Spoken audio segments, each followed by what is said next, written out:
آج کے ہمارے نشست کا موضوع ہے کہ کھلونے خریدنے کا شرعی حکم کیا ہے، کہ انسان کون کون سے کھلونے خرید سکتا ہے اور کون سے کھلونے انسان خرید نہیں سکتا ہے۔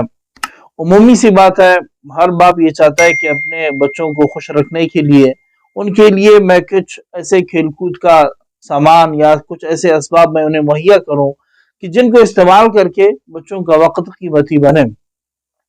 تو گڑیاں اور کھلونے چونکہ مختلف طرح کے ہوتے ہیں۔ بعض کھلونے وہ ہوتے ہیں کہ جو غیر جاندار ہوتے ہیں، کہ جو کسی جاندار کے ساتھ تعلق رکھتے ہی نہیں ہے۔ مثال کے طور پر کچن کا سامان ہے، پورا سیٹ ملتا ہے۔ اسی طرح جو ہے فرنیچر کا مکمل سامان ہے، ڈاکٹری کا پورا ایک سیٹ ہوتا ہے، پلاسٹک کے بعض دفعہ بنے ہوتے ہیں، بعض دفعہ اسٹیل کے بنے ہوتے ہیں۔ چونکہ ایک غیر جاندار کھلونے ہیں، وہ بالکل آپ خرید سکتے ہیں، اپنے بچوں کے لیے لا سکتے ہیں، اپنے بچوں کو دے سکتے ہیں، اور ان کو آپ ایک بہترین انداز میں آپ ان کو ان کھلونوں کے ذریعے سے ایک چھوٹا سا سبق بھی آپ انہیں سکھا سکتے ہیں۔ اور اگر کھلونے ایسے ہیں کہ وہ جاندار تو نہیں ہے، لیکن ان کے اوپر جاندار کی تصویر بنی ہے۔ مثال کے طور پر آپ نے گاڑی خرید دی ہے، یا آپ اپنے بچے کے لیے ایک جھولا آپ نے اس کے لیے خریدا ہے، یا آپ نے اس کے لیے ایک پلنگ خریدا ہے۔ وہ جھولا ایسے کہ اس کے اوپر ایک تصویر بنی ہے، وہ خواہ بچے کی تصویر ہے، خواہ بھالو کی تصویر ہے۔ اب اس تصویر کو ہم دیکھیں گے، اگر وہ تصویر اتنی بڑی ہے کہ اگر آپ اس کو زمین پہ رکھیں، زمین پر رکھنے کے بعد اگر ایک شخص کھڑا ہو اور اسے دیکھے، تو اس تصویر کے آنکھ، ناک، کان، وہ سارے کے سارے اس کو واضح طور پر اگر نظر آ رہی ہیں،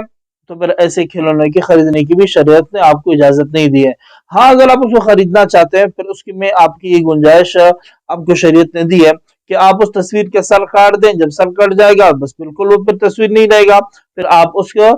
کھلونے کو آپ خرید کر کے اپنے گھر لا سکتے ہیں، لیکن تصویر کے ساتھ آپ اس کو نہیں لا سکتے۔ لیکن اگر تصویر بہت چھوٹی سی زمین پہ رکھیں گے، وہ نظر ہی نہیں آئے گا، اس کے آنکھ نظر نہیں آئیں گے، اس کے کان، ناک اس کے صحیح طریقے سے نظر نہیں آئیں گے، تو پھر ایسے آپ تصویر والے کھلونے کو اپنے گھر لا سکتے ہیں۔ ہاں،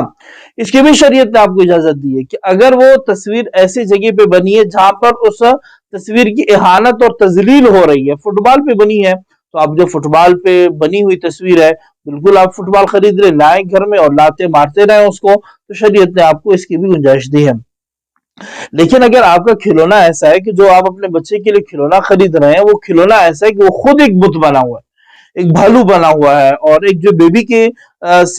کی شبیہ بنی ہوئی ہے، اور وہ اتنا بڑا ہے کہ اس کے آنکھیں بھی نظر آ رہی ہیں، اس کا ناک بھی نظر آ رہا ہے، منہ بھی نظر آ رہا ہے، اس کے کان شان پورے جس طرح کی ایک بت کی صورت ہوتی ہے، جیسے کہ ایک انسان ہوتا ہے، اسی طرح اس کے پورے شبیہ نظر آ رہے ہیں، تو شریعت نے آپ کو ایسے کھلونے کے خریدنے کی اجازت نہیں دی ہے۔ لازمی بات ہے، یہ ایک بت ہے، ایک تصویر ہے، آپ اس کو اپنے گھر میں لا رہے ہیں، آپ گھر میں لائیں گے تو رحمت کے فرشتے ویسے بھی آپ کے گھر سے نکل جائیں گے، اور اس کے خریدنے کی وجہ سے آپ جو گناہگار بھی ہو جائیں گے۔ اور جو دکاندار ایسے تصویر بنے ہوئے مصور والے جو کھلونے ہوتے ہیں ان کو فروخت کرتا ہے، ایسے دکاندار کو چاہیے کہ وہ فروخت نہ کرے، نہ ان کا فروخت کرنا جائز ہے اور نہ ہی ان کا خریدنا جائز ہے۔ تو خلاصہ کلام یہ نکلا کہ اگر آپ اپنے بچوں کے لیے کھلونے خرید رہے ہیں، وہ کھلونے غیر جاندار کے ہیں،